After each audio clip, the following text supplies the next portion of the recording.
What's up, guys, and welcome to a brand new video on the channel and potentially a series, depending on how well this does, I guess. I guess that's up to you. But today we're going to be doing something a little bit different. We're going to be doing a rebuild, specifically with Chelsea FC.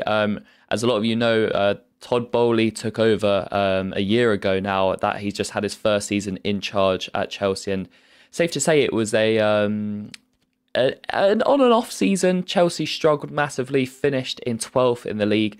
They went through, I think, 2 or 3 managers in that time as well.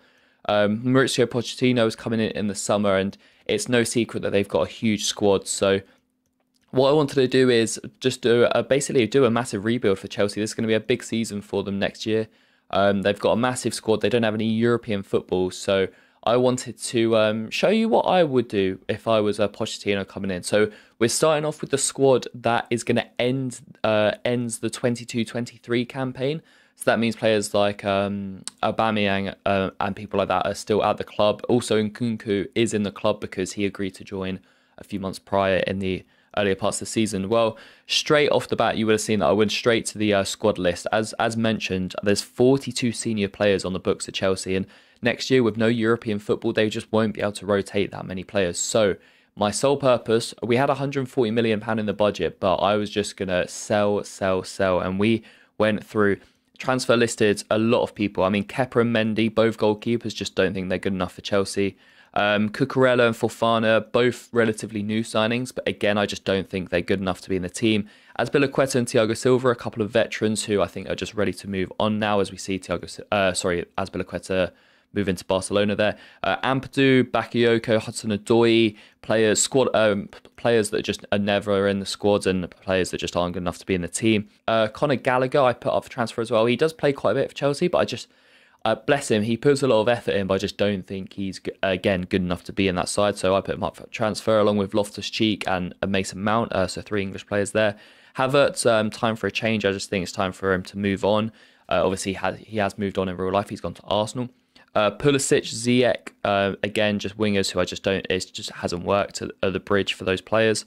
And then 3 strikers, Broja, Aubameyang and Lukaku. Obviously, there are going to be some players that Chelsea sold in real life that I'm going to keep, and there's going to be some players that Chelsea kept in real life that I'm going to sell. So this is really just what I would do with the squad.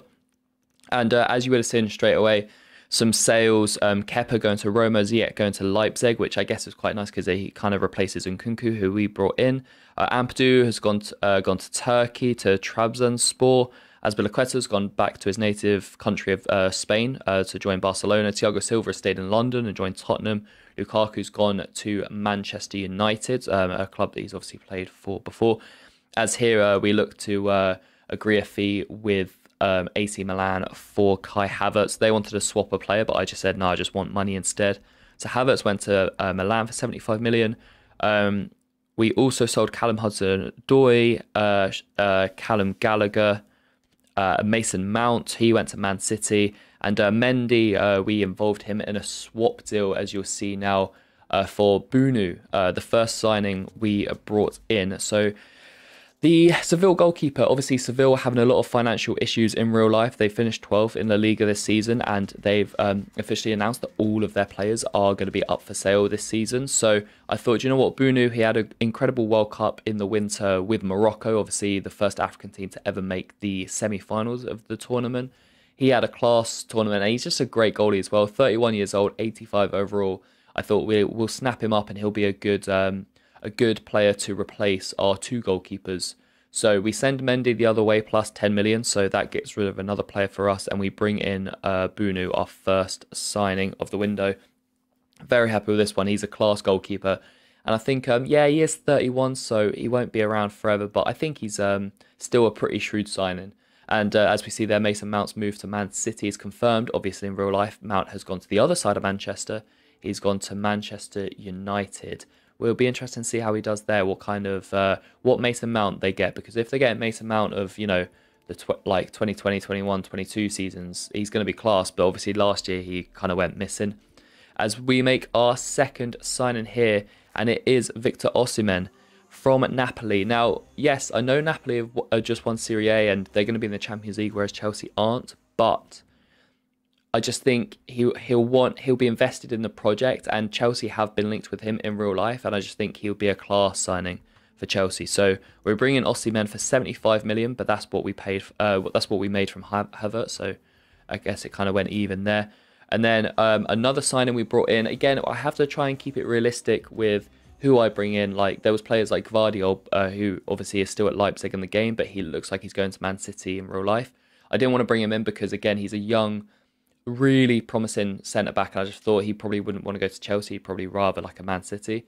But we did bring in a different Bundesliga centre back. We brought in Tap Sober, a young, tall, strong centre back from Leverkusen. We swapped Fofana plus 10 million. So again, Fofana, I just don't think he's good enough, man. I don't think he's good enough for that Chelsea team, and they paid a lot of money for him from Leicester. So he moves to the Bundesliga. We bring in Top Sober to join Bunu and Osimhen.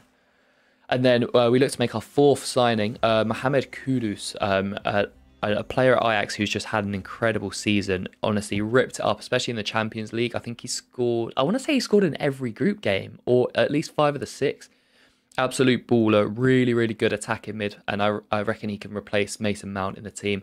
We send Christian Pulisic the other way to the Eredivisie, plus 10 million.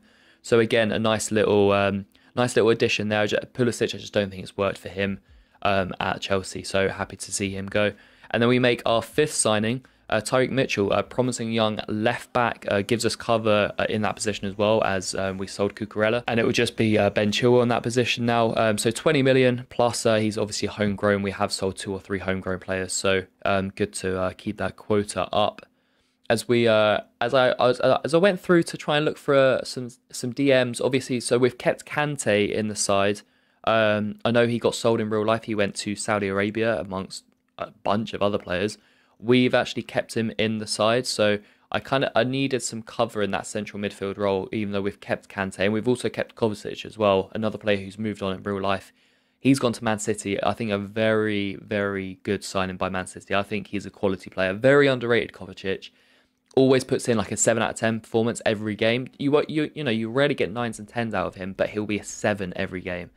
But we've decided to keep him. I would keep him in the side. So Kovacic and Kante stay. And then we bring in a player who has been heavily linked with Chelsea, Moises Caicedo from Brighton, the South American who has just had an incredible season with the Seagulls. They've obviously reached Europe for the first time in their history. And we bring him in for 30 million just as cover in that midfield role. As we look through the transfers, so not everyone I put up for transfer sold. Players like Bakayoko, Loftus-Cheek, Aubameyang, they were all players I was looking to get rid of, but they didn't end up selling.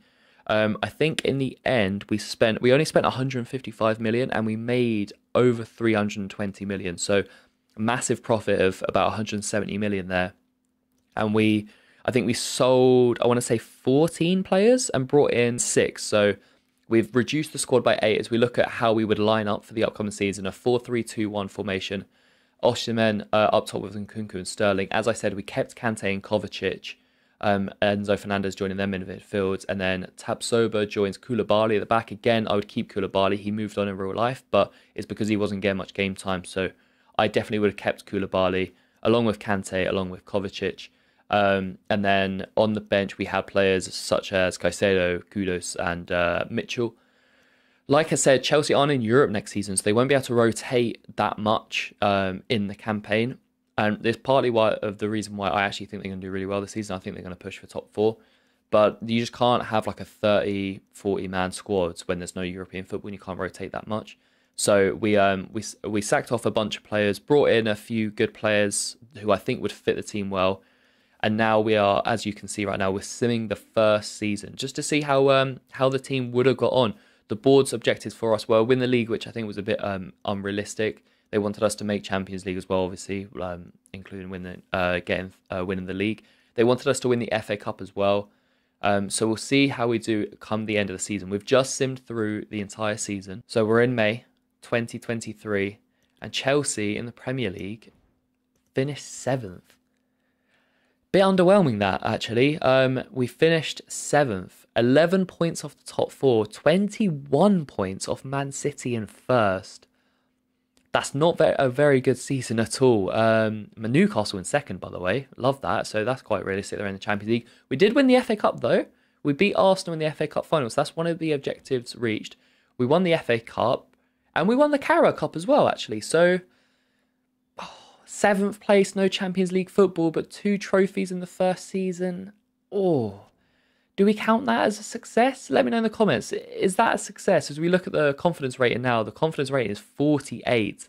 Wow, I'm surprised I'm even still in a job. We completed a couple of the objectives, but some of them we absolutely did not. They wanted us to win the league. We finished 7th. They want us to win the FA Cup. We did do that, as well as the Carabao Cup. But let me know in the comments, guys. Is 2 trophies, but no Champions League football, a success? I think probably not. You know, if you're Chelsea, you want to be finishing top 4. But they finished 12th last season. We've gone up to 7th and won 2 trophies. So we will be in Europe next season. It just won't be the Champions League. Let me know. Do you think that's a success? As we look through some of the stats now, Bunu kept 12 clean sheets in 49 games across all competitions. Mitchell, 21 games in the league, so he actually played more than I thought he would. He went up 2 ratings to 78. Tapsoba played 46 games in all comps and went up 3 ratings to 83. Caicedo got 22 appearances in all competitions and went up to a 79. Kudos had a bit of a quiet season, actually, stat-wise, and went only 1 rating to an 80. Nkunku and Osimhen smashed it. Nkunku, great first season for him, 22 goals, 9 assists, which moved him up to 88 overall, whilst Osimhen, the former Napoli striker, bagged 32 goals in all competitions and up to 87 rated. So the forwards are looking strong for sure. Some players that I put up for sale but didn't sell actually got some more game time. Bakayoko, Loftus-Cheek, and Aubameyang all actually played a bit as well, which was a bit weird. And then so yeah, looking at the board's message at the end of the season, they are very disappointed that we couldn't compete for the title like they wanted us to. However, they are keeping in mind that I won those 2 trophies and they don't want to rush to a decision, which is very not like the Chelsea board, so a bit unrealistic that. But they're going to give me another season in charge, so I guess I'll take it. We'll see. But let me know in the comments, guys. Do you think that was a successful season? 2 domestic trophies, European football next year, but it's not Champions League. We didn't finish top 4, anywhere near competing for the title. Let me know in the comments if you think it was a successful season. Let me know who you would have signed that I didn't, or let me know who I did sign that you wouldn't have signed. And if you enjoyed this video, drop it a like. And if you want me to do any other rebuilds in, you know, Premier League, Championship, whatnot, let me know in the comments as well. I hope you've enjoyed the video.